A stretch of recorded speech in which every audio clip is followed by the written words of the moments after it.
trying to get him to be Bobcat Goldthwait, Fucking and he scum was buckets. being the real Bobcat Goldthwait. You just don't know that. Sorry, scum buckets Uh-huh. at TMZ.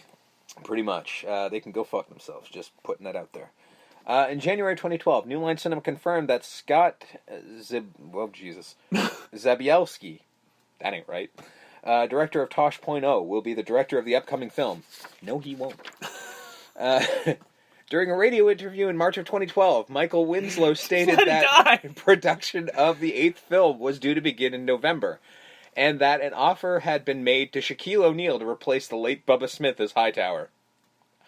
I'm not against this plan. I'd watch that. But this was 2012, so that didn't happen. No. On June 5th, 2012, Jeremy Garelick, sure, writer of The Breakup, was hired by New Line Cinema to help rewrite the aforementioned script. This, too, fell into development hell. The first real talk of a reboot was in 2013. Key and Peele were working with New Line to produce the film. I would buy that. Nothing more than that announcement ever came of that. I would have bought that, though. Those guys making a Police Academy movie, I'd buy that. Not gonna happen now. No, not now. Definitely not now. And the last fucking bullshit that we've heard, on September 3rd, 2018, Steve Guttenberg announced that a new Police Academy film was in the works when he responded to a fan on Twitter saying, "The next Police Academy is coming. No details yet, but it is in the gift bag, being readied. Nothing has been mentioned since."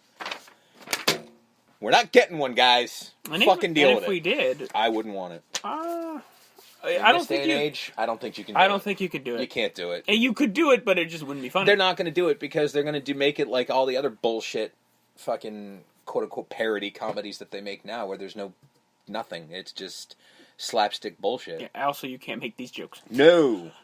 So we do begin with Police Academy, announcing through text that the mayor of the city basically said anyone could be a cop. Mm-hmm. Anyone. Mm-hmm. Tall, fat, short, whatever, doesn't matter. Yeah. Could bring out your dead, they could be cops too. Anybody can be a cop. Go ahead. So we begin with a security guard, and he's sulking around, pretty serious. And this is Tackleberry. Yes. And gun! And then it's just a businessman. Oh, Jesus, Tackleberry. It's like, oh, come on, man. Like, just Jesus, all right. Also, we're all gonna miss you when you go to the police academy as he, runs away. Yeah. And then you see people running behind him. Yeah, sneaking in the background. Kicks the door in, and bang, bang! Yeah, fires a bunch of shots. Doesn't hit anyone. Bullshit. Yeah. No. Yeah. He shot 4 shots in the dark in a small room full of people, and he hit no one. And no one screamed. Yeah, and this dude is a good shot. We see it. So no one screamed. Yeah. No one yelled. Mm-hmm. It was just it was a surprise party that all the maintenance people were gonna good luck Tackleberry at the academy. Mm-hmm. They were not happy. No. I think he shot the cake. He did. And the punch. We meet Mahoney, our lead for the picture. Yes. Being a parking attendant and he's dealing absolutely right here. Yeah, dealing with a particularly extra douchebag. Giant fucking douchebag. Who's basically park it. Well, there's no lots left, sir. Park it, asshole. Yeah, basically being a prick, saying like, "Oh, do your job, and you're fucking worthless because of this job," and blah blah blah. So, I say that from fucking experience. That's what I'm saying. I'm just like, this is. I hate fucking people like this. Steve took it personally. Absolutely, I hate fucking people like this because they do exist, and they fucking need to get their fucking head examined. It didn't help that Mahoney's boss knew the guy, and said, "Mahoney, you idiot, go park the guy's car." Even though he tried to tell him, like, hey, we don't have a space. So he does take this sweet, sweet Trans Am that this guy is driving. With, the Firebird on it. Of course. Turns it sideways. Yeah, driving up on 2 wheels. And drives it right in between 2 cars. Parks it. Yeah. Poor that other guy's car. Yeah. Whose windows got shattered and shit. Like.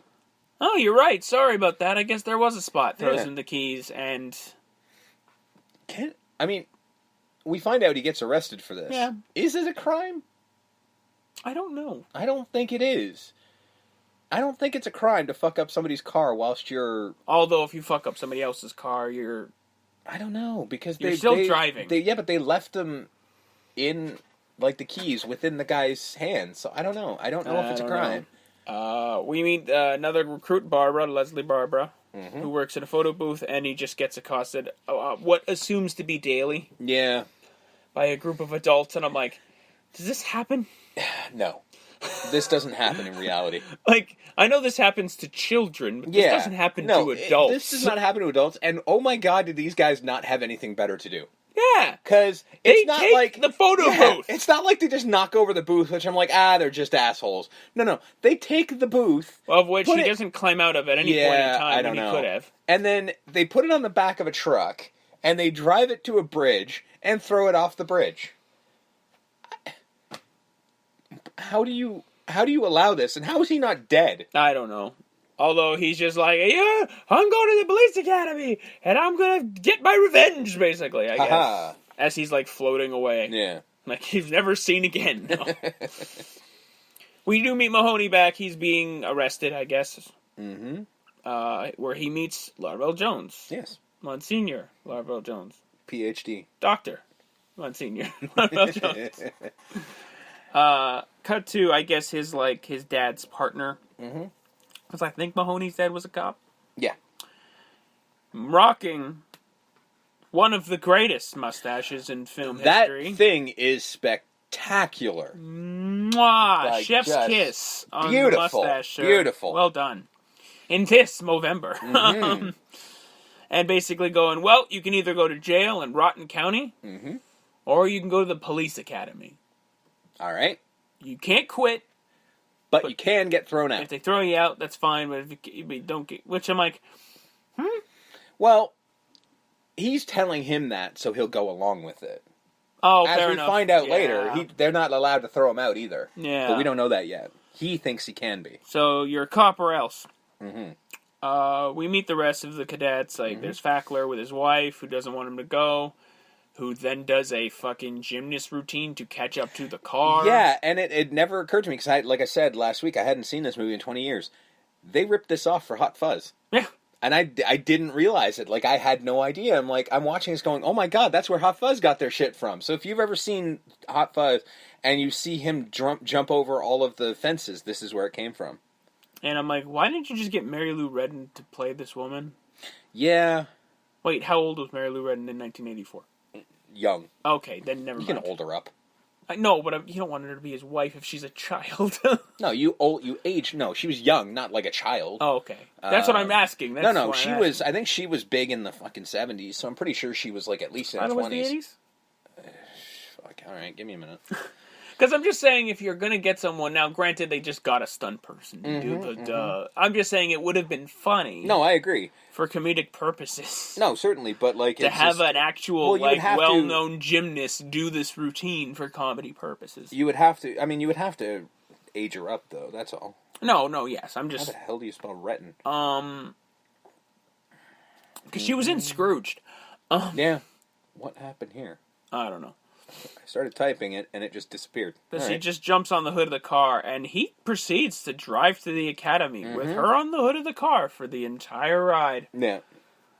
Passing another recruit, Karen Thompson. She was... Okay, she was a child. Okay, so then never mind. And in all fairness, she was training for the Summer Olympics at that point. So there you go. Yeah. So never mind. Not going to happen. So we get Karen Thompson, literally just a bored rich girl.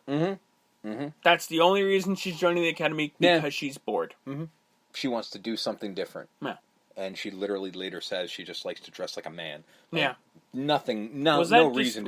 I don't know if she was kink? joking. I don't know if she was joking. I don't know if she was into that. I feel like she has no real reason to do what she's doing. So the rest of the cadets arrive, and there's Hightower and Hooks and George Martin with all his ladies, all his girlfriends. Yeah, he gets out of a car with 5 women and tells them, like, oh, I love you all and everything like that, and then... runs into Mahoney. And Mahoney's like, well, I need to be friends with you. Like, who are they? They're my girlfriend. Which one? All of them. How? I don't know. I don't know. You're an interesting guy. And then he's like, well, what are you doing here? It's like, I'm going to be here to get kicked out. So you join the police academy to flunk out. Yeah, like, you're pretty interesting yourself, man. We get the brass, Lassard, Harris, and Hurst. And Hurst is this, the typical crotchety old white fucking guy. There should be no skirts in the police and no people of color. It should just. We have one of the best lines ever. Of just like, when I was a cadet, it was nothing but men, and he's pointing to his crotch. He's like, all of that. He goes, what? Like Johnson's? Oh, like Johnson's as far as the eye can see. And of course, Lazard is just a big idiot. He just doesn't understand anything that's going on. He's a big lovable idiot. And yeah, again, picture Leslie Nielsen in everything. Yeah. And he gets his goon, Tobias Harris, to make sure that he flunks pretty much all of them. This fucking guy, who's in every 80s movie as the asshole. G.W. Bailey? Yeah. He's fucking fantastic he in is. this fucking movie. I mean, in all fairness, holy fuck, this is the same character he plays in every movie. Yeah. And it's fantastic every time. We'll get into more of him, I'm sure. So we get the obvious antagonist within the cadets here of was it Kyle and Chad? Yeah, of course, just Blanks and Copeland. I think fucking are the names. like, Man. yes, Kyle and Chad. You know they're assholes. So them and George Martin are in there, getting haircuts, and they're like, "We're first." He's like, "Hey, I can wait, man. Yeah, whatever." Cool. Because Harris told him to get haircuts. Yeah. So you three, you get a haircut. Yeah. So they go in and they're just like, "All right, take it off," and blah blah blah. So they shave got their it. fucking heads and. And then he's just like, fuck. And then they're like, all right, it's done. And then, what's his name? George Martin. He walks in just a little off the side. You could do that? It's not the army. Yeah, it's like, not the army, son. Yeah. Also, it's just like, dude, you noticed how no one else... Yeah, no one other else is man doing this. had this. Yeah. Had that haircut. No one else is doing it, you idiot. But again, comedic purposes. Barbara, whose mom does not want him to join the police academy. No. A lot like Feckler's wife. There are characters like Feckler and Barbara that I like. Barbara's in the movie a lot, but like Feckler, like he's in the movie for the beginning, and then he's not until the end. He's sitting there. Yeah. He is in the background of like so many shots, but he doesn't do anything until the end. Everyone gets roommates, and Mahoney's just like, no, you need to understand, this man is my personal physician. Yeah. Talking about Jones, it's like he needs to be with me at all times. And Harris doesn't care. Tackleberry, Mahoney, in there. Yeah. Tackleberry's a fucking gun. And he just sort of goes, oh, always wanted to roommate with a psychopath. Harris is like, well, good for you then. Get out of here. Yeah, well, he's right. And then he gets goons. He notices that Kyle and Chad are like, okay, you guys keep an eye out on everybody. Yeah, you were my guys. As he's just like, it's a pleasure to meet you, sir. He's like, and then he looks at his hand. He's like, Well, it's because they also said they had military training. Yeah. And that meant everything to him. So training begins. They are known to Harris as the D Squad, as in dirtbags. Can I ask you how in the blue fuck Hightower is on the D Squad? I don't know. You have a guy that's a fucking giant, and a muscle-bound giant at that. He is your top prospect. But he's somehow in the D Squad because cast in the movie. Because comedy. Yeah.